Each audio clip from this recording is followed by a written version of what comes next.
Okay, now hello and welcome back everyone. Today I'm Kevin from Kevin MC and I've got this, which is the Logitech G512. I've got this thing for I think 1 month, and this thing is sold, so I'm gonna send it off tomorrow. Why I'm selling it is because of this, which is a small dent on the side. I'm not even sure if you can actually see it on this thing. Let's see. Which is like lifted the keyboard case right there, see? On the like corner right there. And I don't like that, so I'm gonna sell this thing off. Now this thing is actually pretty cool because of the fact that it has like this full RGB, and I'm not an RGB person, but thing is that you can actually set this thing to audio visualizer, which is pretty cool. And also these things actually have these LEDs, which now is set to like the screen sampling thingy. So yeah, it's pretty cool. It also has an audio pass-through, which is from the back right here, which I plug my Sonata HD Pro into usually. Now it's in, and let's put the Shashino somewhere else. Then once you plug that thing in, you can actually use anything you want in that port right there.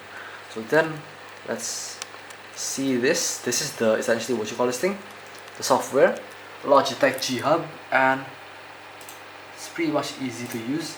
Everything up here is projected on this. This thing does have some like odd color shift on this thing, but it's not really a problem with me because I usually use this audio visualizer thingy. And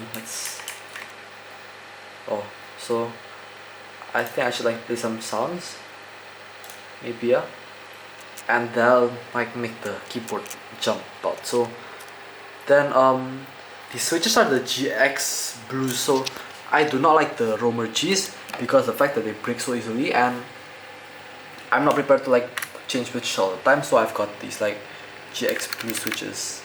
These things do click quite a lot, sound pretty noisy. They are nice to type on, but not like ideal for some situations, like when I'm trying to do some stuff they have to be quiet about, because if I actually am in a room where somebody else is also in the room, then they'll pretty much destroy the room effect. So let's play a random song. Let's try muting this guy on a Sonata, and you can actually see the songs like making this thing bounce. See, so that's what I like about this thing. And about this thing is also the keycaps. These things are standard cherry unless you want to change the bottom row, which is impossible to change. So if you want something that can be fully changed, I do not recommend these things. And also I do not like to use the backlight for typing, and that's also one reason again that I'm selling this thing, because it's pretty much impossible to see the letters, and I actually like to see at least like few letters dotted around so I can actually work on this thing even when I'm not seeing it, because sometimes you do have to have a reference to like start your typing. Then keys are, yeah, the keys.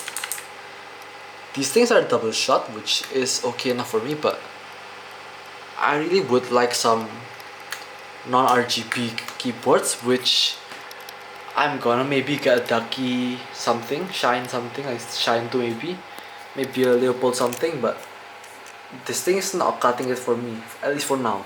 So yeah, thank you for watching everyone. If you liked it, hopefully this can actually help you in choosing a keyboard. For me, I learned it by buying this thing. I actually have this Alps keyboard, which is still in the process of me fixing it up. I might wanna finish that project one day, but for now I'm stuck with this guy. So yeah, I mean, for now I'm stuck with not this guy but another gel membrane keyboard thingy, because this thing's gone by tomorrow. So yeah, thank you for watching and goodbye.